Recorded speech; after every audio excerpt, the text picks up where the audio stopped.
okay? Some important info. So my name, where you can reach me.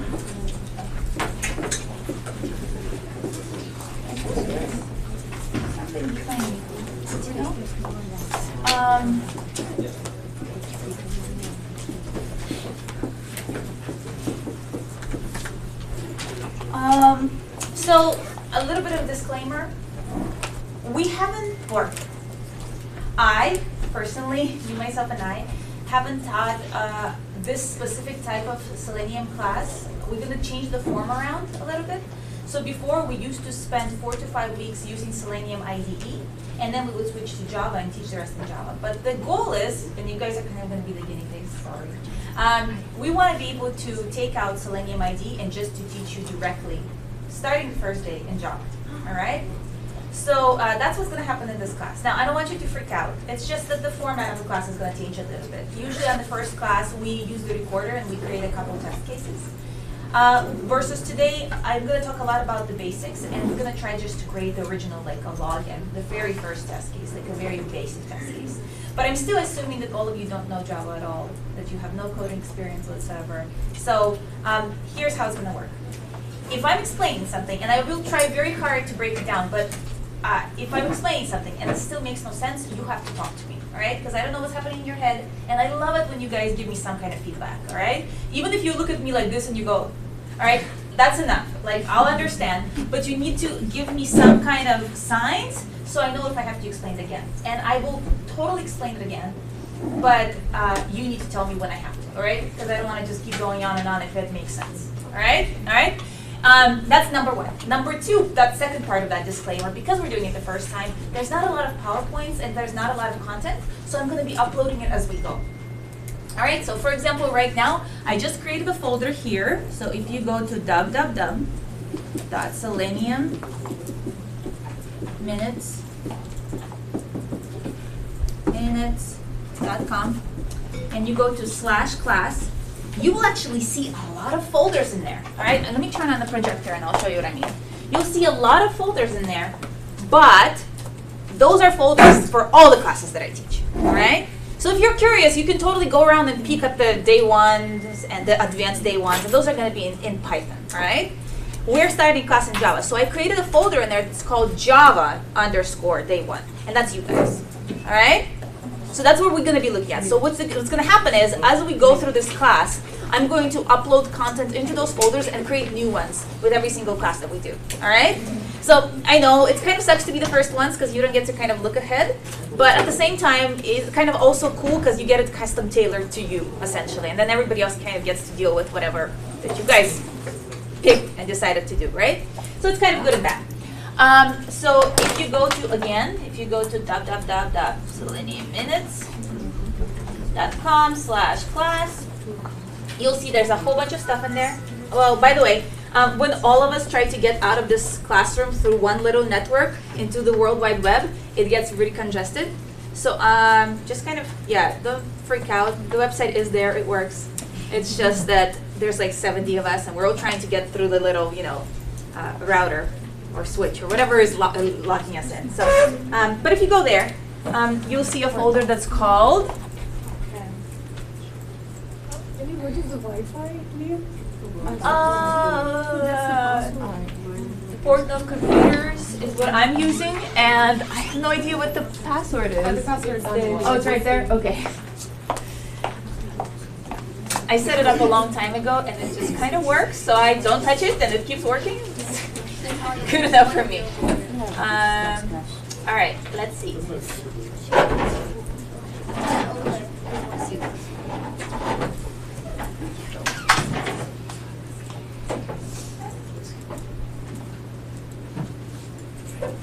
All right, so there's going to be a folder called Java Day 1, like this, all right? But when you go online. So this is actually how I upload files. Eventually it will come through, maybe, hopefully. But that's okay.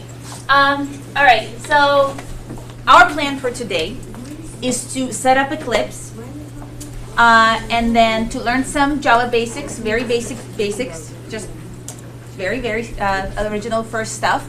and to learn a little bit about WebDriver. All right, so we're going to learn just some basic commands, clicks, how to type, how to clear a field if it has stuff in there.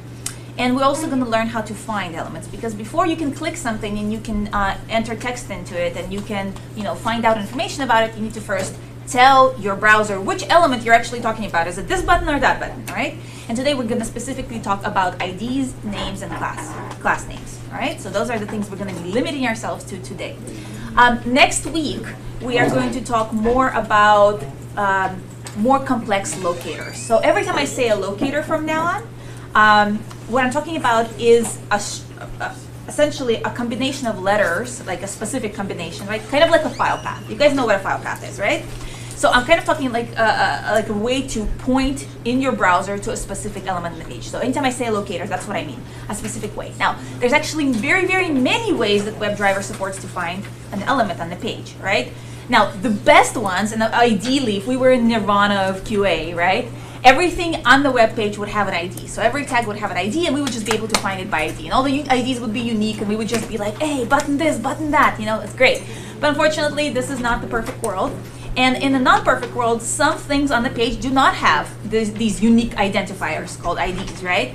And we are left having to find a different way to find them.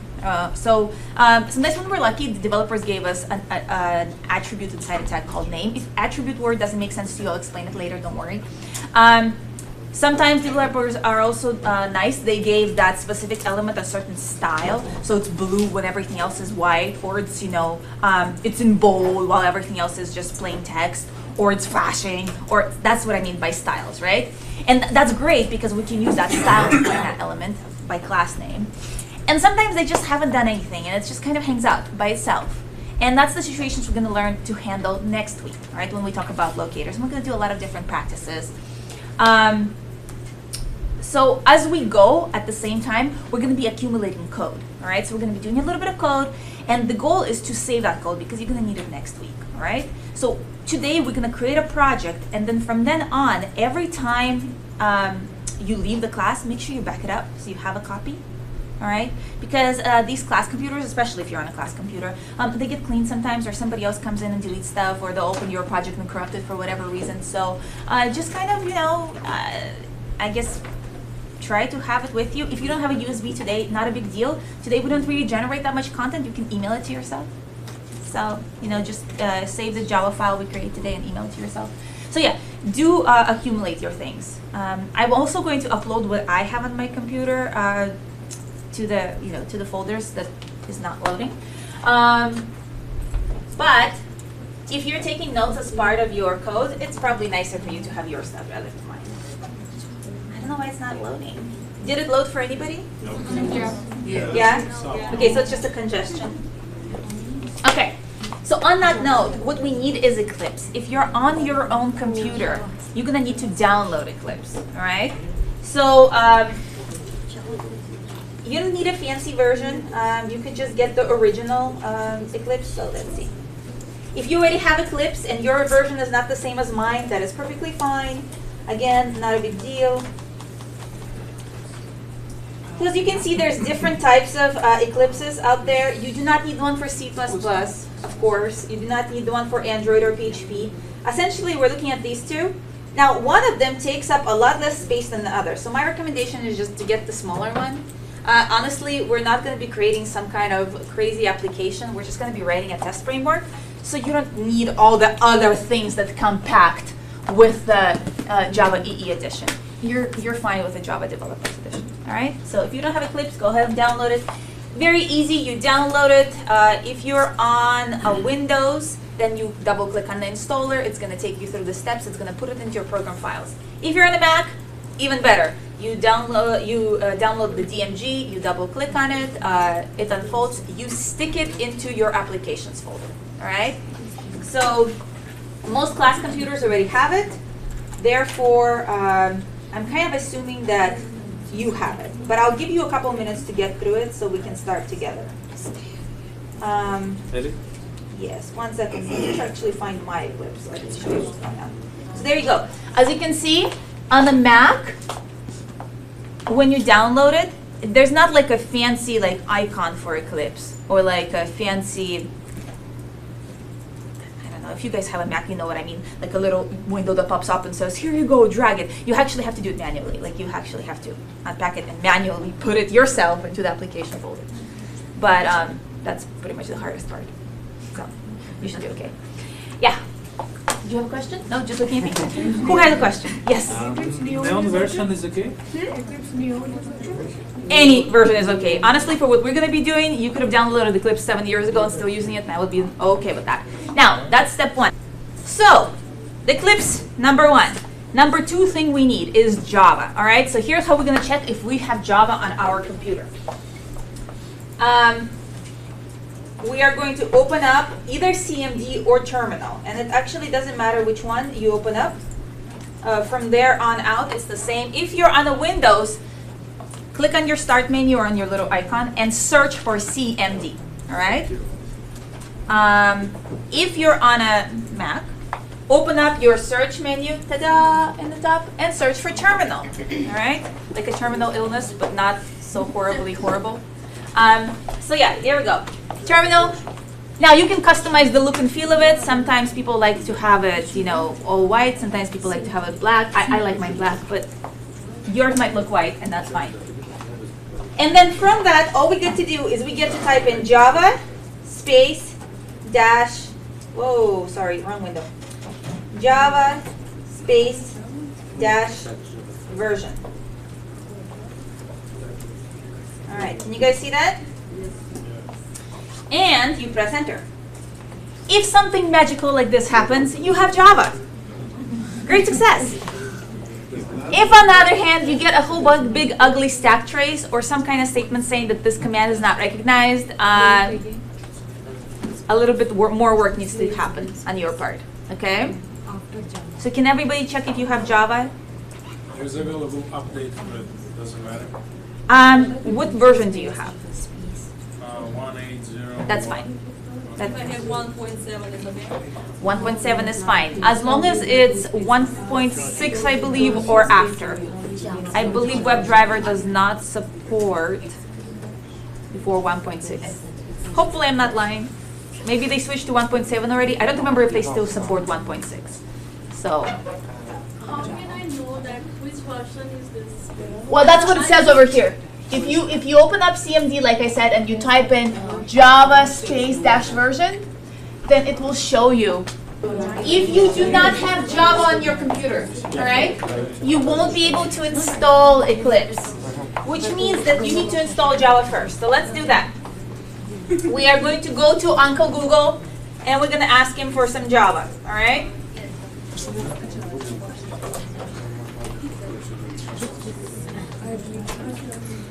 Now, there's lots of places to download Java, but I do prefer Oracle since they're kind of the Java makers. So if you go here, you have Java for consumers and you have Java for developers. You do want Java for developers, the JDK versus the JRE. So yeah, so just go ahead and Google Java, go to the Oracle site, and then download Java for developers. So when you, you guys, there's a lot of Javas, so it might be a little confusing. That's why I was kind of staring at it and going, I wonder which one. So when you get to this download link in Oracle, there's actually a whole bunch of ones that you can choose from. I'm thinking Java SE is what we want. Eventually, you should end up on the following URL. It looks like. All right, so after following the maze of Oracle, this is where I ended up. So let's just agree on that one. And by the way, if you have some version of Java 1.8, you're groovy. In fact, even if you have Java 1.7, you're fine. Again, 1.6, I'm not sure about. Maybe. Yes, okay, I don't know. Okay. So you do need this, and then you need the Eclipse. All right, two things. Now, on Windows, when you download Eclipse, it's an installer. You need to double click on it. That will install it for you, all right? The way you know that you have to double click on something is if you download it and the download says it's going to be 160, what is it, gigs, right? Megs? No. Megs, excuse me, megs, right? And when you download it, it's only 53. That means there's only a portion of it. You need to download more stuff. Okay, how are we doing? Everyone downloading things? Okay, so while you guys are downloading, and I know it's going to take a while, what I'm going to do is I'm going to start showing my first PowerPoint and talking about that, all right? Now, once we download, or most of you download, we'll install it together, get it configured, and then I'll keep talking, okay? That's how it's going to work. So, let's do our first PowerPoint. Yeah? So when we go to the link, what do we have to download? Because there's a whole list of... Yeah, so you need to know your operating system. So for Oh, it's example, for the operating so you want the developer kit. You do not want all the examples and samples and things. You don't want the bottom part. You want this part. So you click on the accept license agreement, and then just choose whichever your ops is. For example, for me, I would go with this guy because I'm a Mac. Ellie, that maybe a Mac? I can change to Chrome driver. It's the same command. Try it. I tried it today, and I Yeah, also yeah, have. it doesn't work. Yeah, with 53 it doesn't work. No, but what I'm saying is I tried the latest version of Chrome driver today with the latest version of Selenium server, and that for some reason didn't work for me as well. Like I was having issues with it as So well. is the best option they need to... I don't know, you can try it. Oh, okay. I maybe some combination of something and something for me doesn't work. That's kind of, it becomes a guessing game once you, the combination. And you have different operators.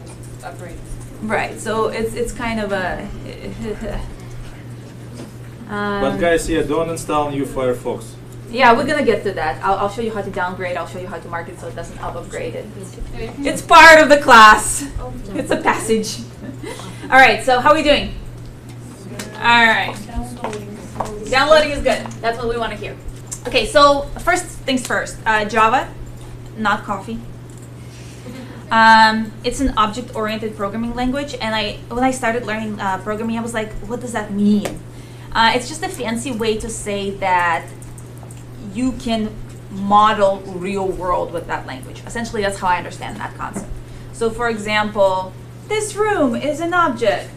This stapler is an object.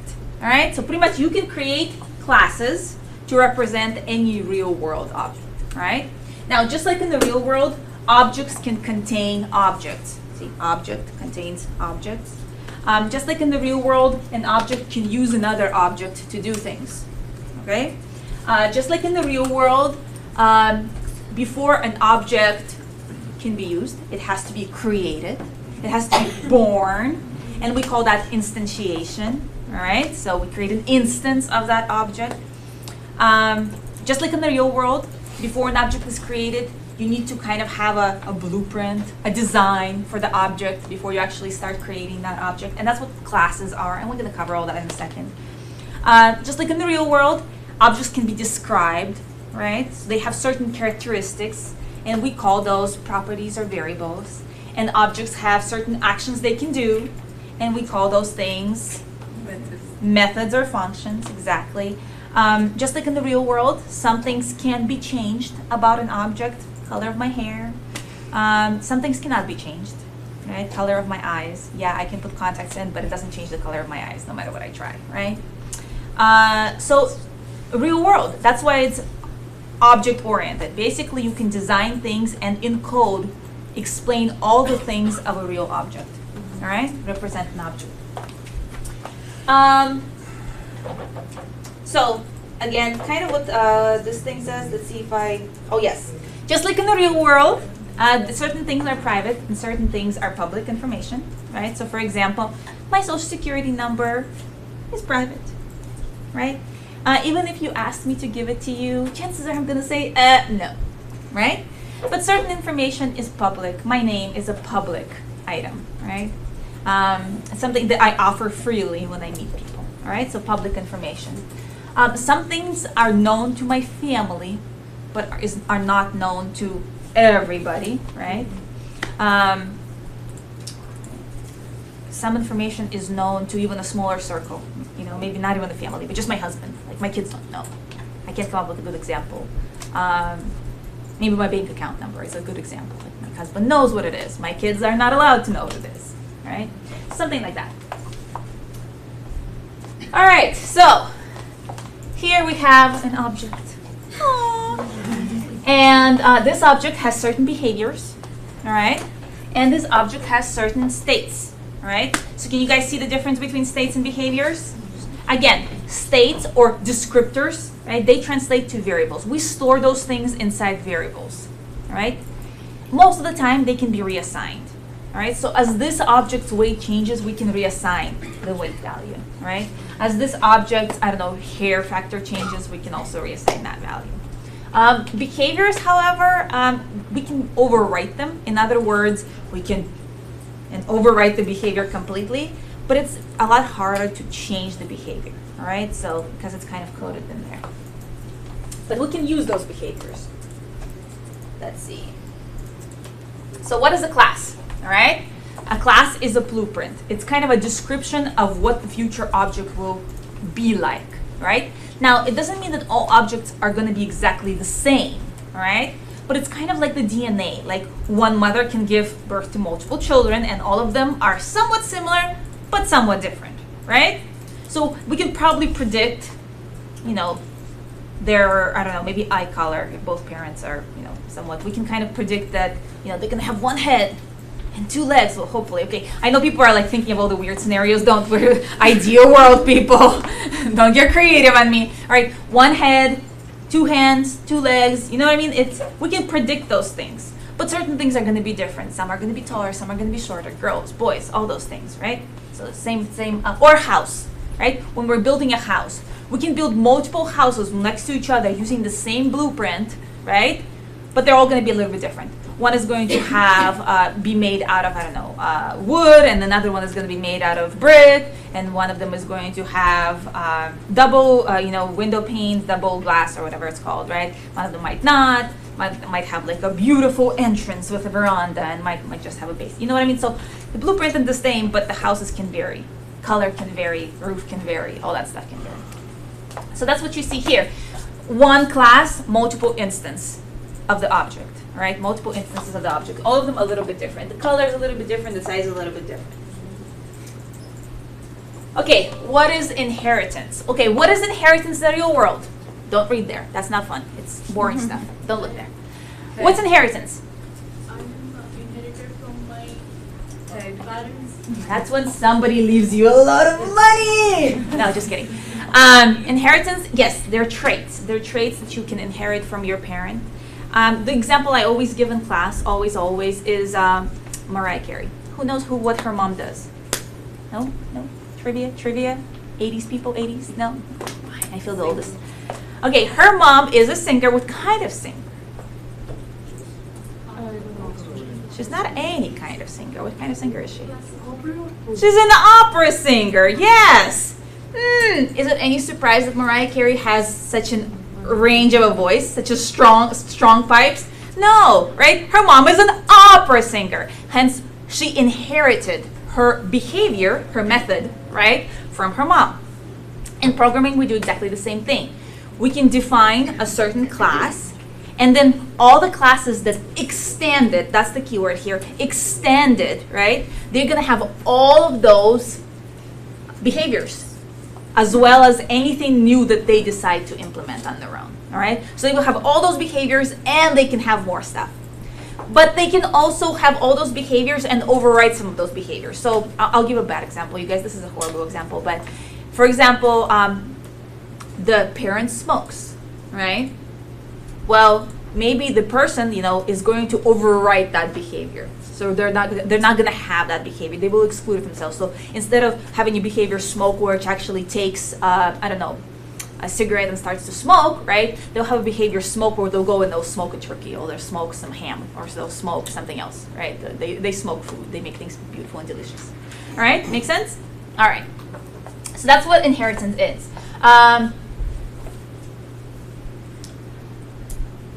Oh, what did I forget to mention? Yes, so when we set up an inheritance in Java, classes that are parents are known as super or superclass, right? It doesn't become a Superman or super class, right? It's just, that's how we refer to the class that we inherited from. Why would we need to do that? Well, sometimes we want to build on top of a certain behavior but keep the same name, right? But for that, we will need to create a function with the same name inside a child class, right? So a behavior, a method with the same name. But we don't want to lose what the parent did. We want to be able to do a little bit more of our own and still call the parent. So we're going to say, I'm going to sing jazz and blues but I also want to be able to sing opera, right? So inside our function, we're going to say sing jazz, sing blues, super, sing. And that's going to add the opera for us. All right, make sense? All right.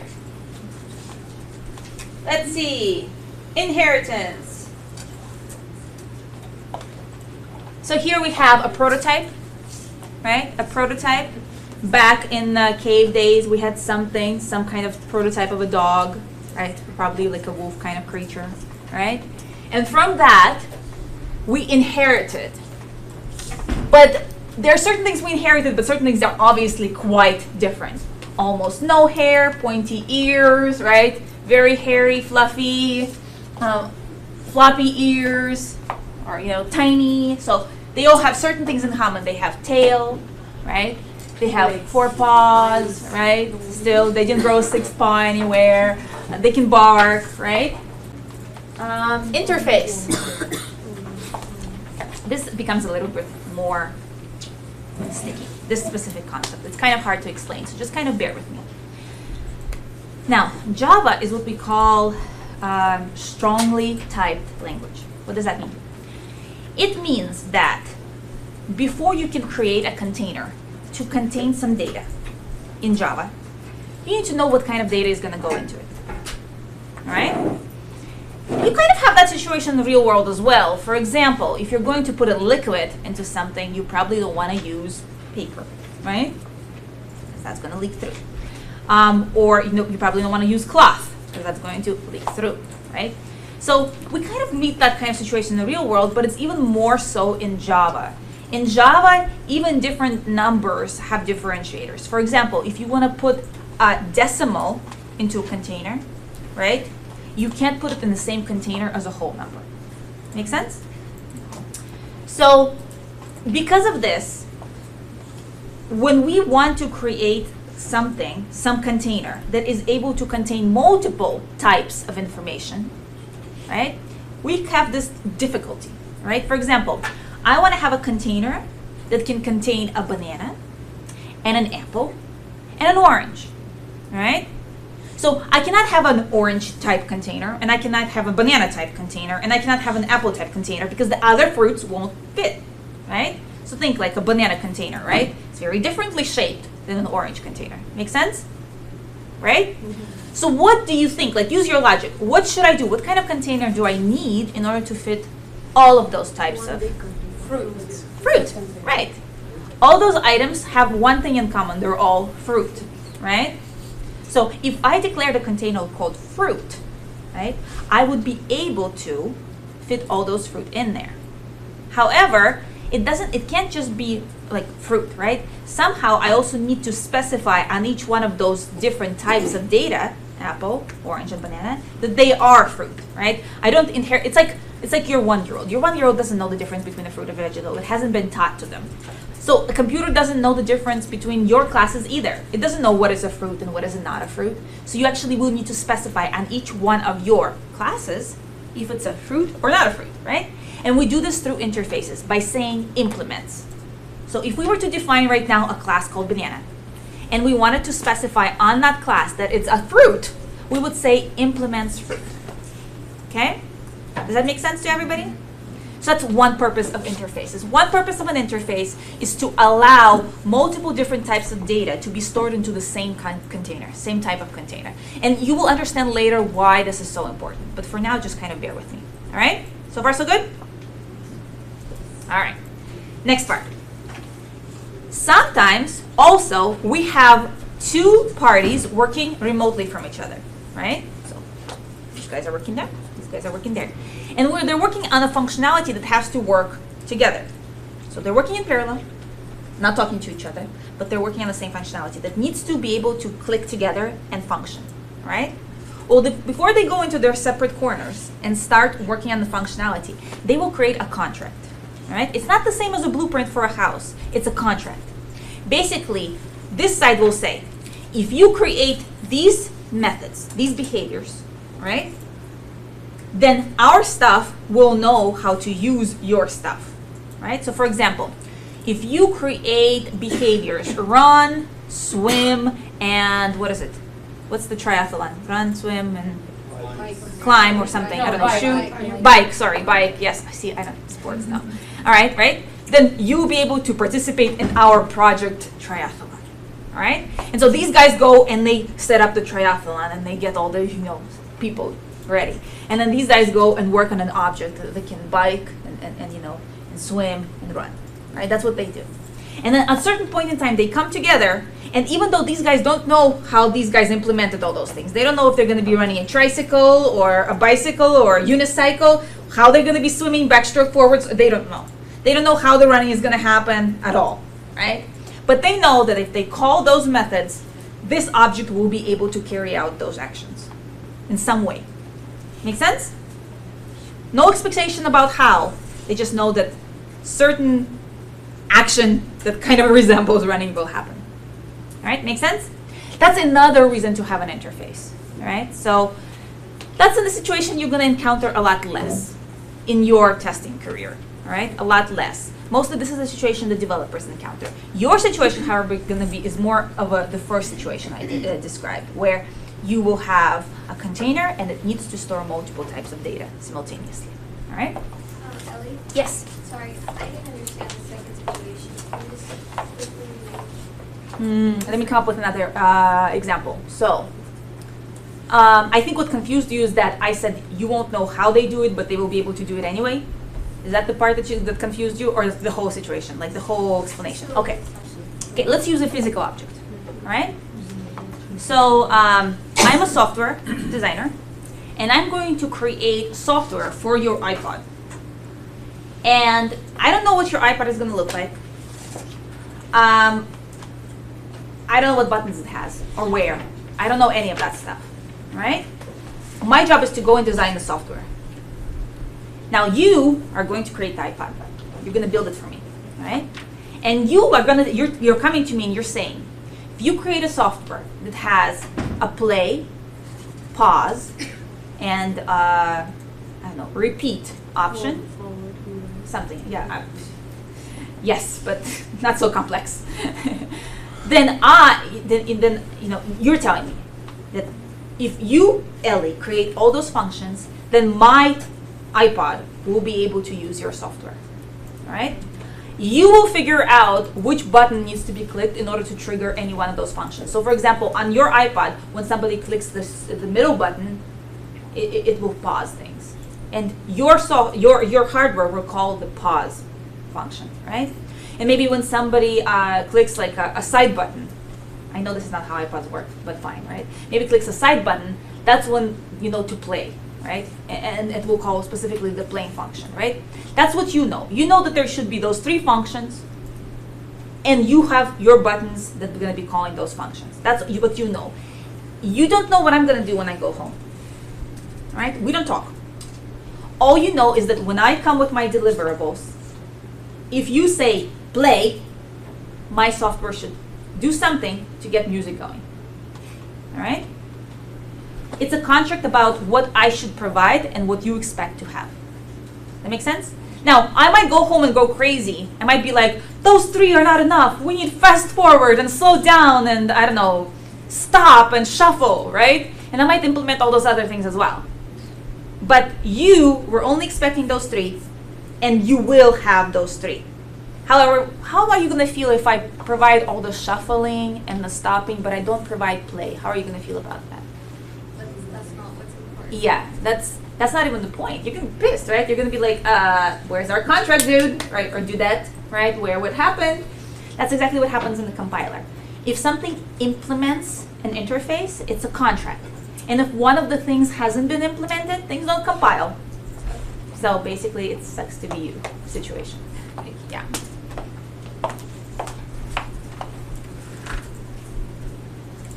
So this is what an interface is. Interface is a contract. So you have a contract. Something needs to be able to chase, bark, and roll over. Has to have tail and wet nose. Something. I delivered. Did I deliver on the contract? Yes. What about that? The other team delivered that. It has similar things, but it doesn't have all of those. No bark. Yeah, it doesn't bark. It can't. So they didn't compile.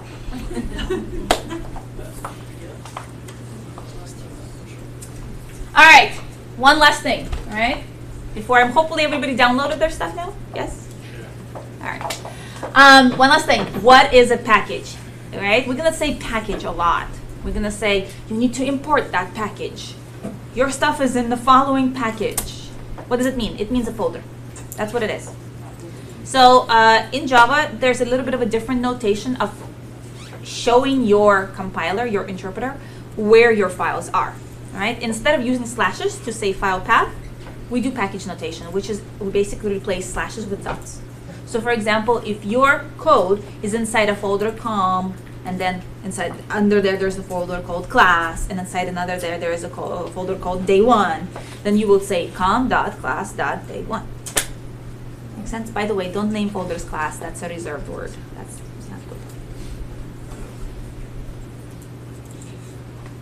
Okay.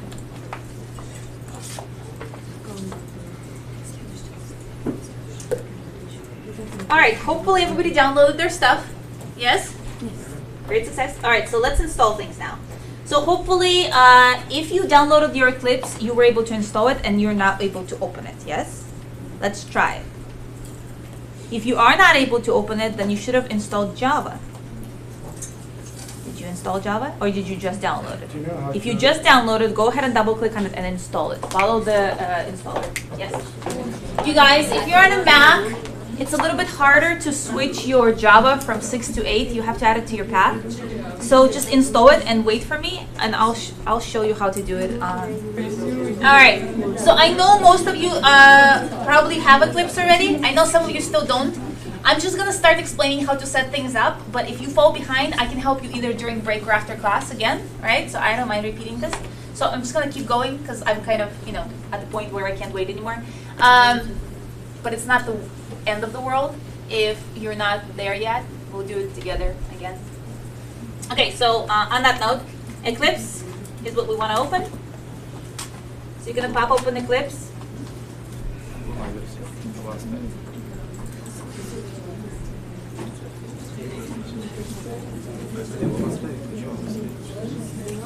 And if you open it for the very first time, you're going to probably see a screen like this.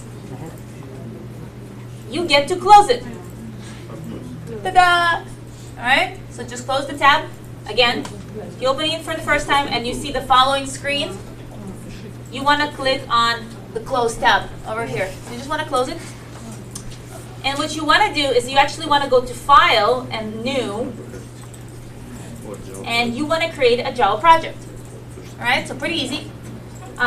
Make sure you close the welcome screen because it's there to distract you.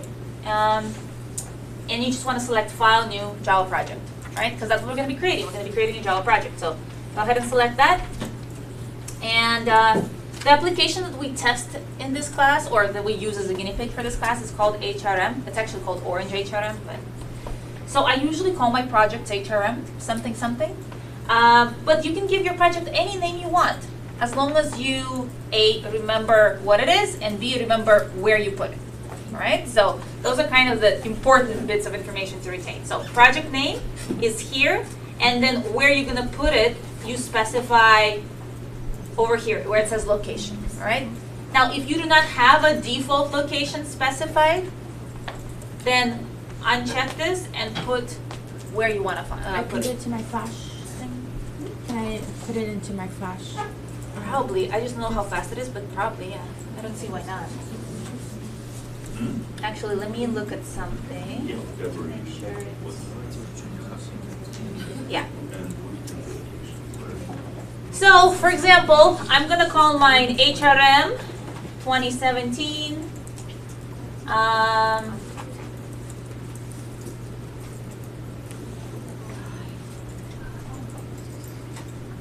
Let's call you guys summer. You guys want to be called summer? Spring. Or spring?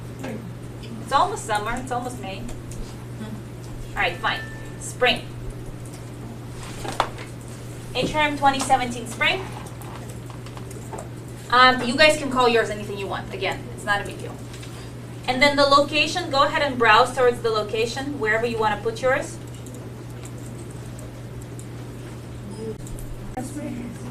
However, my recommendation is that you create a folder for your project that has the same name as your project. It just makes things easier. But again, the names don't matter. You really shouldn't copy my path, right? You're on your own computer, so specify your own path and specify the name for your project the way you want it to be. It doesn't have to be exactly like mine. This is not the important bit. You just need to remember what you called it and where you put it. Okay? Now, here we get to choose a Java. As you can see, I have a lot of Javas installed, right? Well, okay, fine. These are not really Javas, but these are. I have a lot of Javas installed, so if you have multiple Javas installed, you can pick the latest version. If you have just one, then easier for you, because you can just pick that one. Okay, so here it is.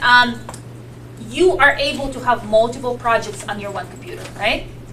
You might be working on a legacy project that uses Java 1.6, and you might be working on a new project that uses Java 1.8, right? Now, the default for your system might be 1.7, all right? It's possible. That's what these settings are for, and your settings are probably different than mine if you have a different version, but you still probably have two settings. One is project specific, and one is environment specific, right? Do all of you have two settings? Yeah. So that's the difference. The difference is, do you want to use your system's default, or do you want your project to have a unique to itself Java? Does that make sense? Kind of ish. So I'm going to choose environment, same as my environment. But if I wanted to, I could do a project specific one, right? And then specify something here that's 1.6 or 1 point something else. Next, do you guys know how Java works? I mean, in general, how the whole magic happens. So what you do is you write some code into a text file. All right. Now it's not a TXT file. The extension is .java, but it's a text file. All right. That's how it is. It's a text file, and text files are not executable, right? You can't run code from a text file. So in order to convert your text into an executable file, what happens is we compile that code. And Java Virtual Machine basically chews it up and spits out a .class, right? So that's a version of your text file in an executable form, right? Now, not everything can execute it. Only Java can execute it, but it's an executable file, right? So that's kind of what happens. Now, what this next option is asking, this one, the one I'm looking at, is it's asking, do we want to store our Java files and our class files together, or do we want to store them separately? All right. I prefer to store them separately, and most of the industry standard is to store it separately. So your .class files are usually going to go into a bin. All right. That's usually where all the binary goes. By the way, .classes are binary, and then all of your actual source, it will go into your SRC folder. SRC stands for source, right? So that's what this next part is asking you. Do you want to keep them together, or do you want to keep them separately? The industry standard is separate. Did you want to come in? No, just Okay. go ahead. Yeah, so you just select that or leave it the way it is, and then you can click next. And here you can just do some additional options. This is where, see, you can specify the name of your output folder. If you want your output folder to be called something else, not bin, anything else, output, my binary stuff, anything, you can change it here. But most of the time, we don't really, touch that thing. All right, if you switch to the libraries tab on the top, you guys see those little tabbies on top? You can add other jars and other classes and libraries in this window. Now, why would you want to do that? Well, when you install Java, you're installing just the basics, right? Do you think Java comes with WebDriver Selenium? No, it doesn't. It doesn't come with a lot of things that other people develop, right? They're not part of Java. But if you actually want to use those other things, you will need to download them, and you will need to add them to your project. So you basically need to tell Java compiler and Java runtime environment to use all those things in conjunction with your source. So far, so good? This is where you do it. Now, right now, did we already download WebDriver Selenium? Did we download it? No, we didn't. So right now, we're kind of out of luck. We're just gonna have to say finish and do it later. But if you already have some stuff that you know you want to use, like it's already on your system, you can do it in this screen. All right? Actually, one of the things we can add is if you click on Add Jars right now.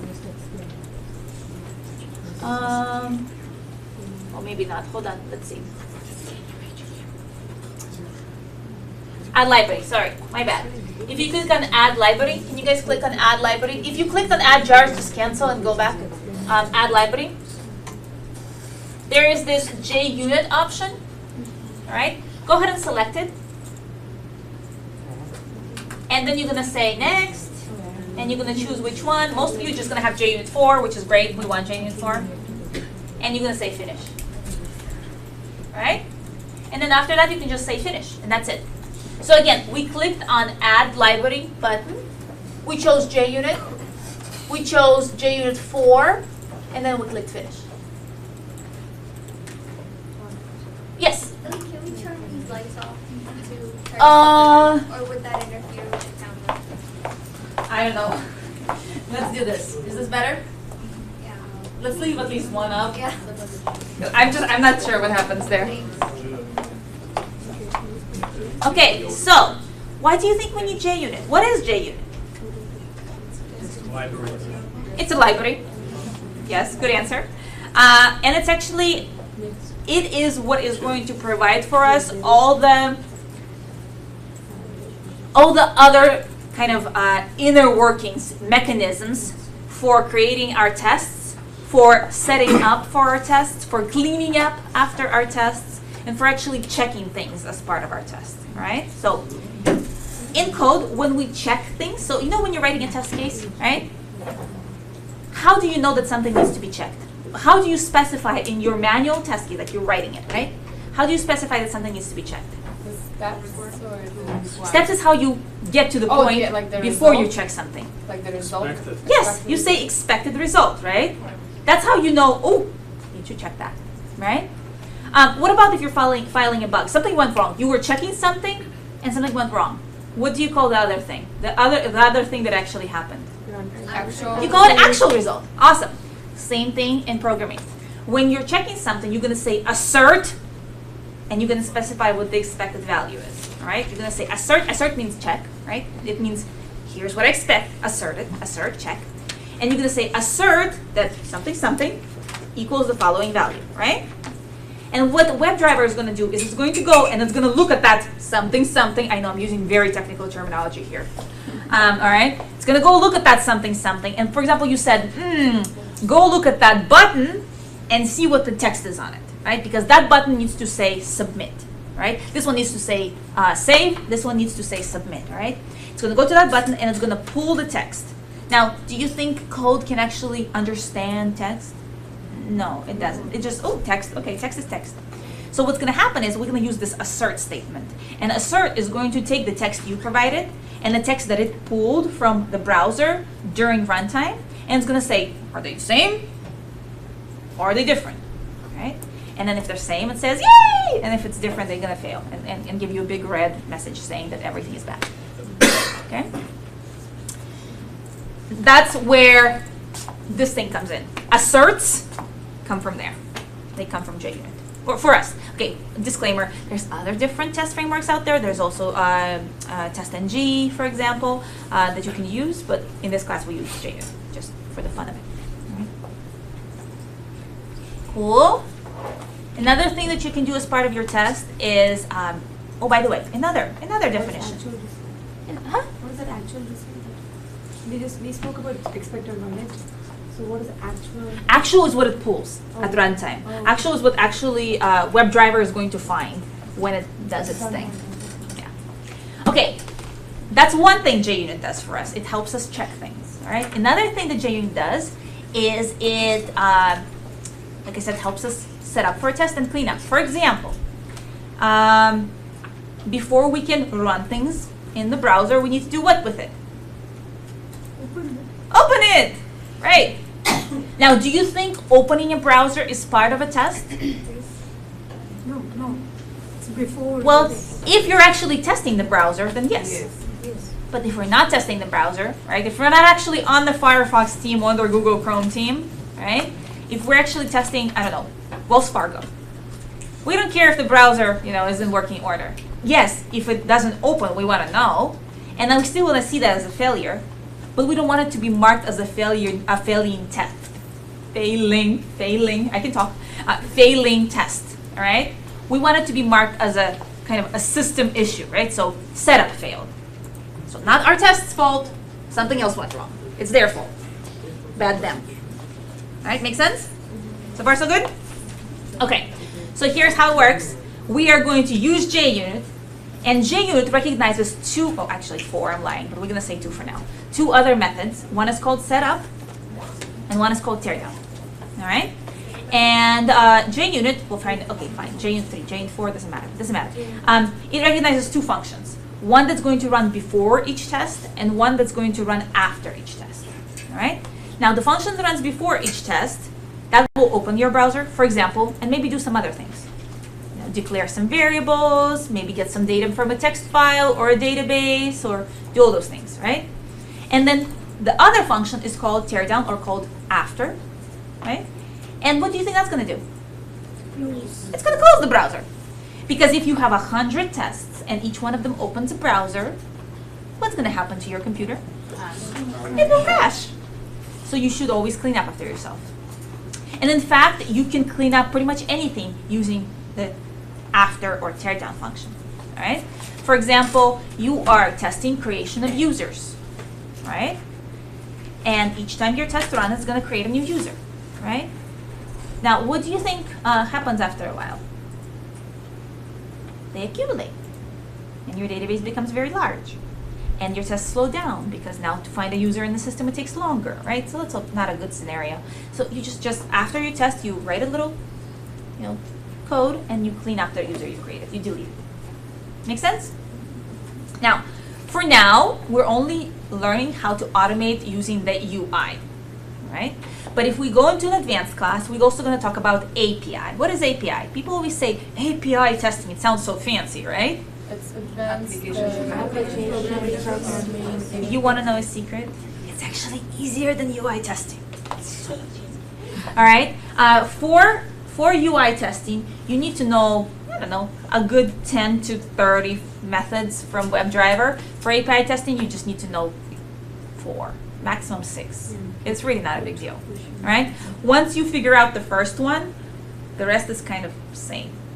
Just the only thing that changes is the data you supply and the URL you communicate with. That's it. It's easier. So, but it's faster because when you're running things through the UI, you have to wait for the browser to load the HTML, right? And then you actually have to have the mouse move and click on something. And then you have to enter the data. When you are doing API testing, you're just making that one request, right? Basically, you already have all the data. You just say send, and you get the feedback back. There's nothing to render. There's no colors, no flashing images. It's just send and go, right?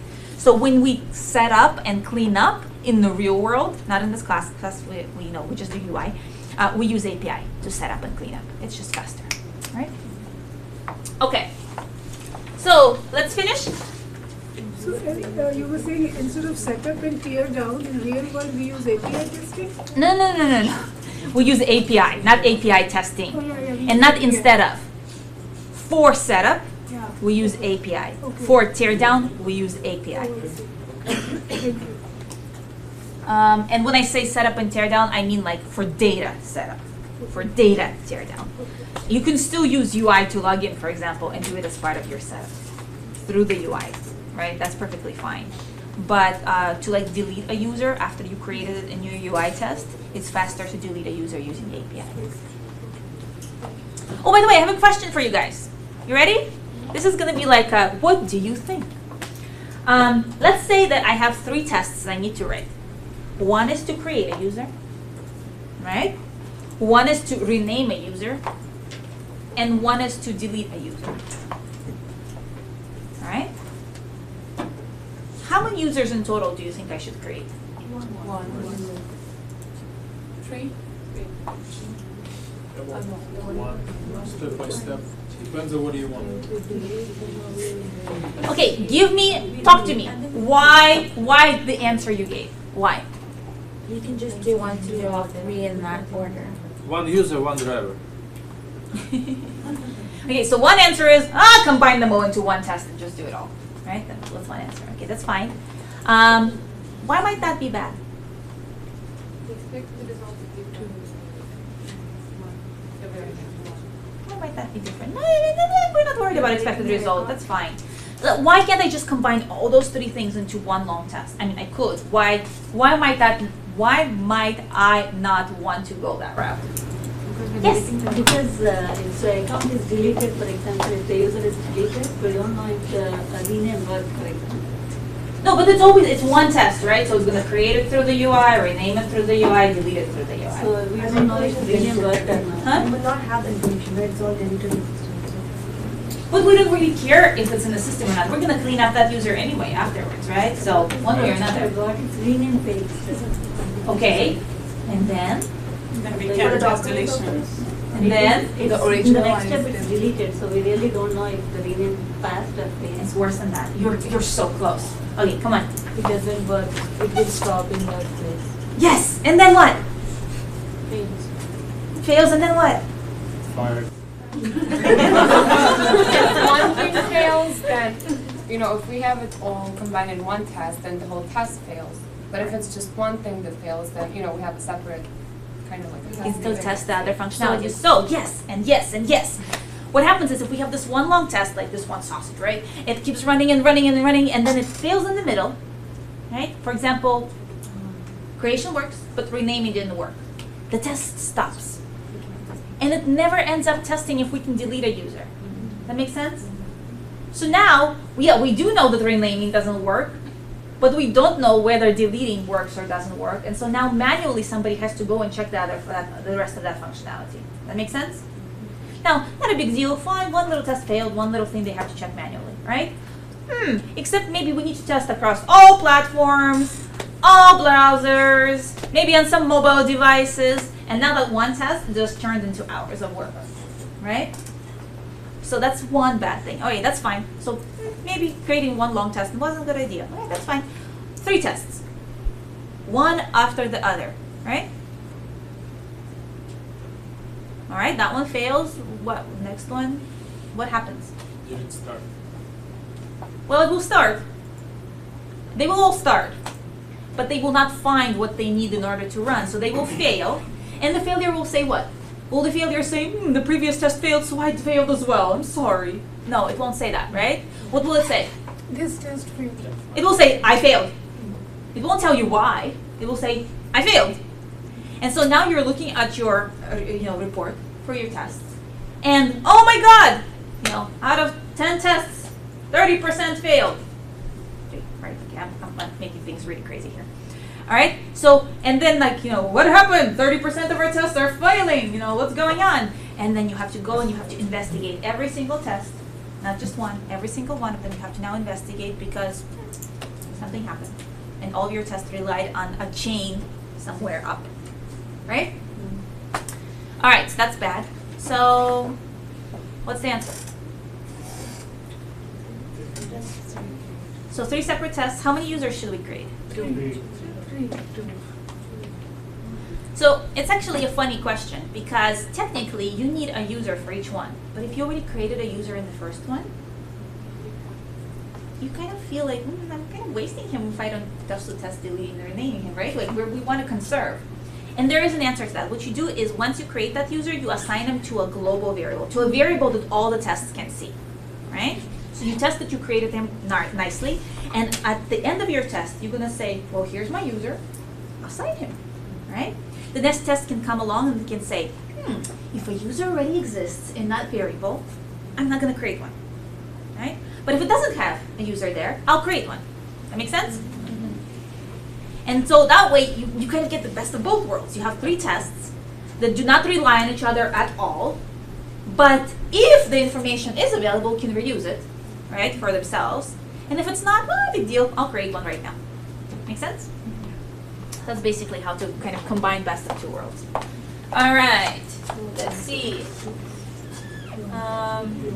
So how many users do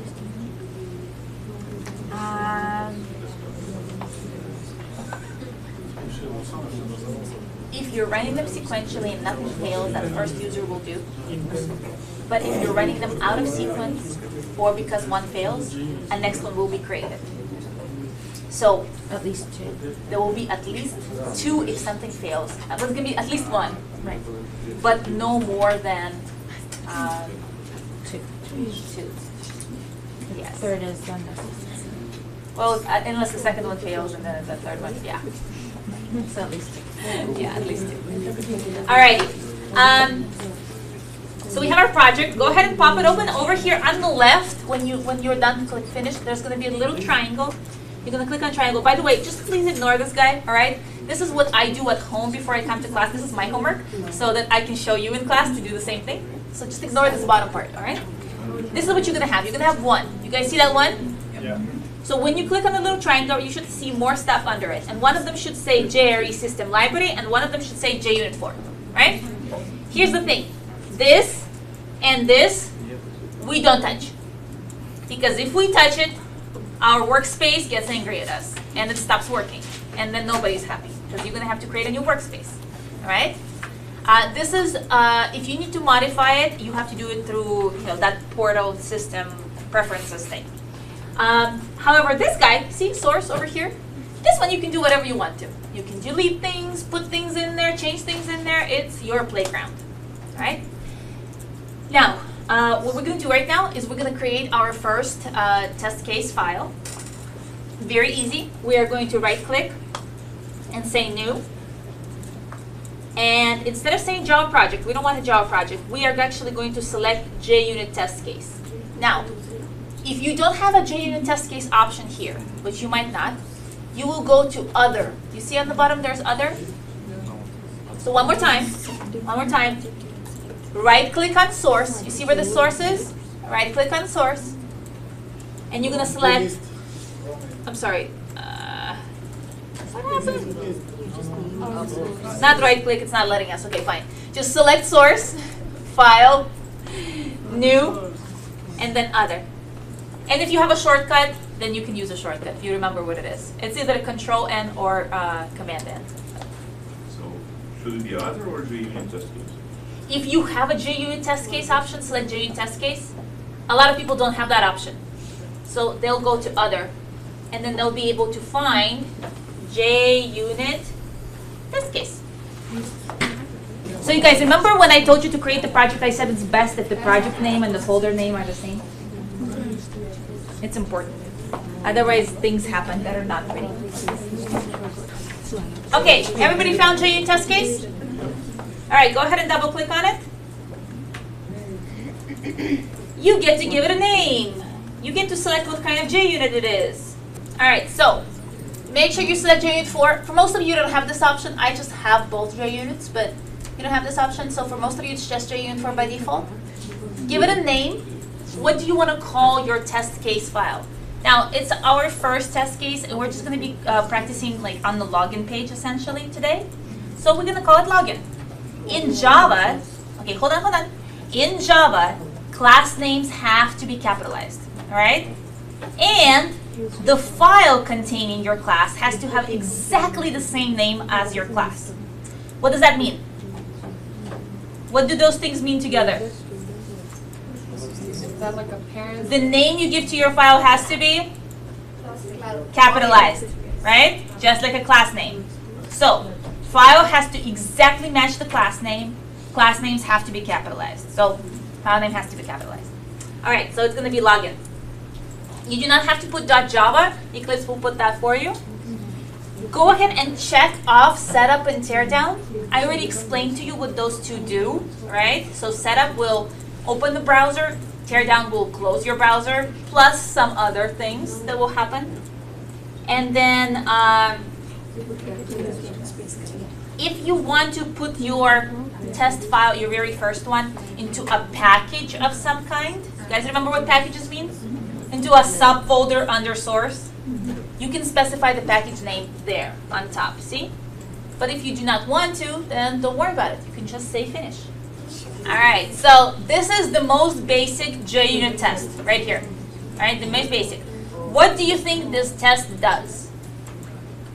Nothing yet. No, no, it does something very important. It fails.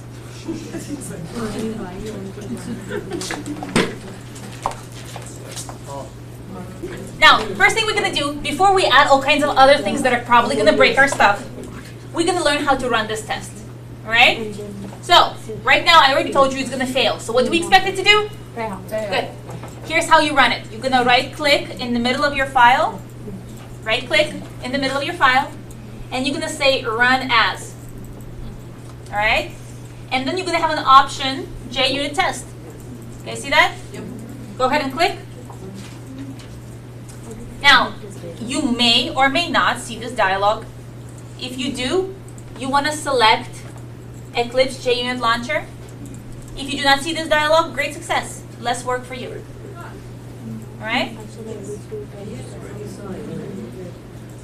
There you go. It failed. Okay, so now you know what happens when things fail. All right? Do you know what this is called? What is this called? A stack trace. Do you guys know how to read a stack trace? Oh, All right. On the very top, it tells you what on earth happened. The very first top portion. And then what you get to do is you get to read each line down until you find something that you know. So for example, you see all these lines of code over here on the bottom? They're not my code. I didn't write this code, all right? So I know it's not that code that's the problem. Well, I'm gonna assume, right? I'm gonna assume that that code is not the problem. So what the goal is to find the code that I wrote. What from all these lines, I know this is very small, but you have the same thing on your computer, so you can see on your computer or your neighbor's computer. So what out of all these lines is the stuff I created? What is it? Login. So when you go to that line, login, that's going to be the line where the actual problem happened. So if you find the file that you wrote and you double click on it, it will actually jump your cursor to that line, to the failure line. And that's how you know where to start debugging. So is it correct? Is that where the failure happened? Okay, so first things first, you guys look up there. If you're actually clicking on the top over here, it's not showing anything, okay? So make sure you click on the actual test. Thank you. All right? The reason it does it this way is if you have multiple tests that failed and some passed, you don't want it all together. So you actually have to select each separate test to see what the failure was for them. So this is your results, JUnit results view. And over here it says how many tests ran, how many errors, and how many failures. Now, what is the difference between errors and failures? Error might be just in the code errors. Right. Errors are not expected most of the time. Right? Sometimes you want to throw an error, and then yeah, you're expecting it. But usually when you throw something, you catch it. So that's not a big deal, right? Errors are usually not expected. Like your computer ran out of memory. You tried to take something out of a list that was empty. Like the list was empty and you tried to take something out of it. Error. You were expecting to get a number, but somebody gave you, I don't know, a boolean or a null or something like that. You were, you know what I mean? Like things like were not expected. Oh my gosh, what happened? Those are errors. And failures are things where you actually caused the code to fail because you were expecting one thing and the code found the result did not match. So they're actually the expected versus actual. That's the failures, all right? So it failed because expected didn't match actual. But in our case, we actually said fail. So it's kind of So there is some error in the test, the coding error. Okay, so problem. errors happen when unexpected situations occur. Failures happen where unexpected situations occur in the code. Failures happen when the code is working just fine, but whatever you're testing did not behave as expected. So not your code, but the thing you're testing, the application under test, did not behave the way you expected. So if there is a problem, if I didn't write the code properly, there is some problem, like some wrong command, some statement missing. Right. What do I get? What will That's I what you get. You're gonna get an error. Yes. Okay, let's see what it looks like when it passes. What do you think we need to do in order to get it to pass? comment it? You get to comment it, right? So, how to comment? In Java, there is 2 ways to comment actually. There is a block comment and a line comment. The easiest way to do is to line comment something, and for that you just select the line, or you put your cursor next to the line, and you press Control slash, or for Mac, Command slash, right? So try that, Command slash.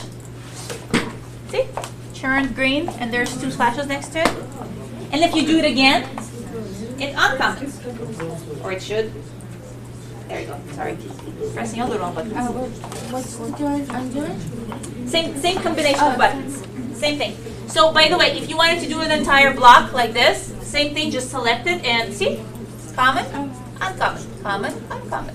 Now if you wanted to do an if you wanted to add a block comment on a Mac, then you need to press Shift. On the Windows, I'll be right there. On the Windows, if you do Control Shift slash, you get a block comment. And if you do Control Shift backslash, you remove the block comment. All right? In all honesty, for me, it's just easier to select and do regular one, not the black one, because for your guys' block comment for on the Mac, we actually have 2 shortcuts competing. There's a system. There is a system shortcut. There's the same as an Eclipse shortcut. So when I press that, it goes to my system, not to my Eclipse. Was somebody flagging me down? No? You were flagging me down? All right, yeah. So it's actually break time. I'm gonna figure out a couple of things while I'm break, and then we're gonna be back in 20 minutes. So it's 10 minutes to 9. So we'll be back at 9:10. Right, get it? 20 minutes.